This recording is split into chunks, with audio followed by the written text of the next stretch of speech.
ये बड़े सौभाग्य की बात है कि इस शिवालय पर, इस पावन स्थल पर आज प्रत्येक वर्ष जो है भगवान का नाम का कीर्तन, हरि कीर्तन किया जाता है। कहा जाता है कि सत्संग सेवा साधना सतपुरुषों का संग, और जो करते अभ्यास नित लगे भक्ति का रंग। सत्संग एक ऐसी चीज है जिसकी अगर साधना की जाए तो भक्ति की रंग लग जाती है।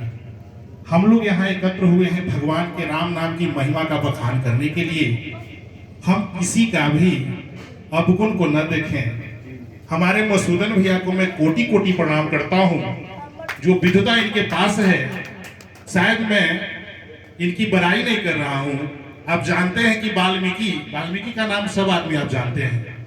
उल्टा नाम जपते थे, मारा मारा मारा करते थे, और उन्होंने राम राम किया उल्टा जप करके, और संस्कृत में रामायण को लिखा। उसी संस्कृत के रामायण को आज हिंदी में तुलसी बाबा ट्रांसलेट किए, और उसको पढ़ करके हम लोग धन्य धन्य होते हैं। राम की महिमा का बखान नहीं किया जा सकता है। हमारे मसूदन भैया भी जो है एक विद्वान आदमी है, इसमें कहीं शक करने का जरूरत नहीं है। मैं उनको कोटि कोटि प्रणाम करता हूँ। कितना भी कहा जाए मसूदन भैया के बारे में कम है, क्योंकि आज जो रामचरितमानस का पाठ होता है, हम लोग का साप्ताहिक, आज अगर जिंदा है तो हमारे मसूदन भैया का देन है। इसलिए मसूदन भैया के नाम का जोरदार ताली होना चाहिए। दूसरी बात मैं बता दूं आप लोगों को, राम नाम बिन उलझी मरे। राम का नाम चाहे जैसे भी ले, जिस अवस्था में ले। आप पढ़े लिखे हैं कि नहीं, आप महाभारत जानते हैं कि नहीं, रामायण का आपको ज्ञान है कि नहीं, वेद जानते हैं कि नहीं, पुराण जानते हैं कि नहीं, इससे कोई मायने रखता ही नहीं है। क्यों? क्योंकि आपको मालूम है कि भक्ति स्वतंत्र सकल सुख खानी, और बिन सत्संग न पावहि प्राणी। पुण्य पुंज बिन मिलहि न संता, सत्संगति संस्कृति करयंता। भक्ति सबको नसीब नहीं होती है। कौन कहता है? ये हमारे जितने भी आए हुए हैं लोग। भक्ति स्वतंत्र सकल सुख खानी, सब सुखों की खान है। रुपया पैसा धन दौलत को एक तरफ रख दिया जाए और भक्ति को एक तरफ रख दिया जाए तो हमारा भक्ति का पलड़ा भारी होगा। इसलिए जो भी सुन रहे हैं, श्रोतागण भी, वक्तागण तो महान है, मैं उनको प्रणाम करता हूं सभी को, और सभी एक से एक विद्वान हैं। लेकिन जो सुन रहे हैं उनको भी मैं कोटि कोटि प्रणाम करता हूं। आप देखते होंगे, गंगा जी देखे हैं ना, बगल में है। पटना का कितना गंदा पैखाना से लेकर के जितना अपशिष्ट पदार्थ, जितने उद्योग धंधे पटने के हैं, वो सभी गंगा में बहते हैं। आप में से कोई ऐसा अगर सत्संगी चल के बता दीजिए गंगा में चल के कि यह जो पानी है नाले का पानी है, अपशिष्ट पदार्थ है, तो मैं मानूंगा कि आप सत्संगी हैं। यहाँ राम नाम का भजन हो रहा है, सब एक है, रस में है। कबीर जी का वाणी आप सुनने हैं। कबीर जी कहते हैं कि चलती चक्की देख के, चलती चक्की देख के, अदिया कबीरा रोय, दो पाटन के बीच में साबुत बचा न कोई। ये संसार जो है चक्की है, और आप देखते होंगे सबके घर में चक्की है। मान लो पिसती थी, आज तो मिक्सी मशीन है, वो चक्की चलता था और उसमें जो जाता था पिसा जाता था, आटा बन के निकल जाता था। तो कबीर आगे कहते हैं कि चक्की चले तो चलन दे, चक्की तले तो चलन दे, तू काहे को रोय, लगा रहे तू कील से, अबाल न बाका होय। ये राम नाम, सिर्फ राम कहने से वो कील है। वो चक्की का कील जो है, इस संसार में राम का नाम कील है। हम उससे अगर चिपके हुए हैं तो ऐसे भी हमारा बाल बाका नहीं होगा। इसलिए मसूदन भैया के नाम के जोरदार ताली। एक शब्द में और कह करके अपनी वाणी को विराम करूंगा। राम नाम की कितनी बड़ी महिमा है, कितनी बड़ी महानता है, आज तक किसी विद्वान ने नहीं कहा। जब तुलसीदास जी ने नहीं कह सके तो हम और आप क्या कह सकते हैं। राम की कितनी बड़ी महिमा है आप जानते हैं। 2 मिनट और लूंगा मैं आपका, 2 मिनट साथ दें आप। राम भगवान की महिमा के बारे में बताता हूं कि कबीर जी के एक पुत्र थे कमाल।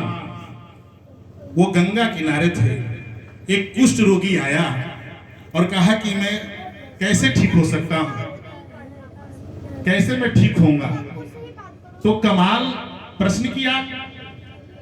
प्रश्न करने से एक महात्मा वहां थे, खड़े थे, बोले कि तुम ऐसे ठीक हो सकते हो क्योंकि गंग सकल मद मंगल मूला अमीट ही रोग हरणी भवसूला।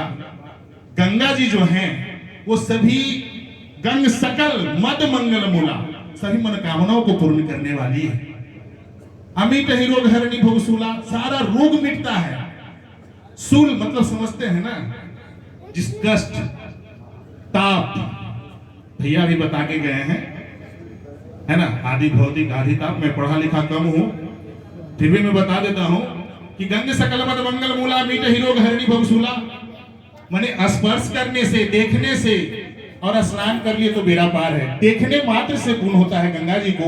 उन्होंने झट से कह दिया कि तू एक बार स्नान कर गंगा जी में, कुष्ठ रोगी को, और दिल से भगवान का नाम लेना, राम बोलना, तेरा सारा कुष्ठ ठीक हो जाएगा। उसने स्नान किया और स्नान करके जब डुब्बी ऊपर आया तो कहा मैं तो ठीक नहीं हुआ। कहा तूने दिल से नाम नहीं लिया होगा, फिर स्नान कर। वो फिर स्नान किया, कहा कि कहाँ ठीक हुआ, तो कहा कि तूने राम का नाम नहीं लिया होगा। फिर स्नान किया, फिर उठा, फिर देखा कि मैं ठीक नहीं हुआ, तो कहा तू दिल से नाम नहीं लिया है। और इस बार स्नान के तो पीछे से जाके गर्दन पर एक चाटा मारे, वो कस के बोला राम। इतना कहते ही उसका कुष्ठ रोग ठीक हो गया। वो बड़ा प्रसन्न हुआ और दौड़ता दौड़ता अपने पिता कबीर जी के पास आया और बोला कि पिताजी मैंने आज तो बहुत गजब किया। तो क्या किया, तो हमने क्या किया कि एक कुष्ठ रोगी आया और मैंने उसको कह दिया कि तू एक बार गंगा स्नान कर, राम का नाम ले, तो देख तेरा कुष्ठ रोग हो जाएगा, कुष्ठ रोग ठीक हो जाएगा।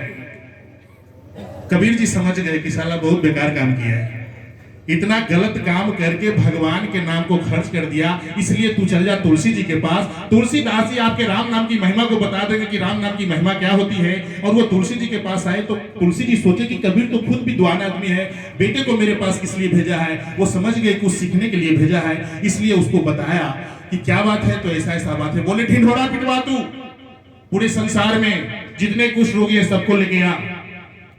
सब जुट गया। अब बोले गंगा जल ले आ और तुलसी जल, राम करके छीटे, हजारों कुष्ठ रोगी ठीक हो गए। इतनी बड़ी महिमा है राम नाम की। कहा कि इतने से भी संतुष्टि तुम्हें नहीं हुई, चल मेरे साथ, चल गंगा जी चल। एक मुर्दे को लाया गया और मुर्दे को ला करके कहा गया कि इसके कान में तू रा बोल।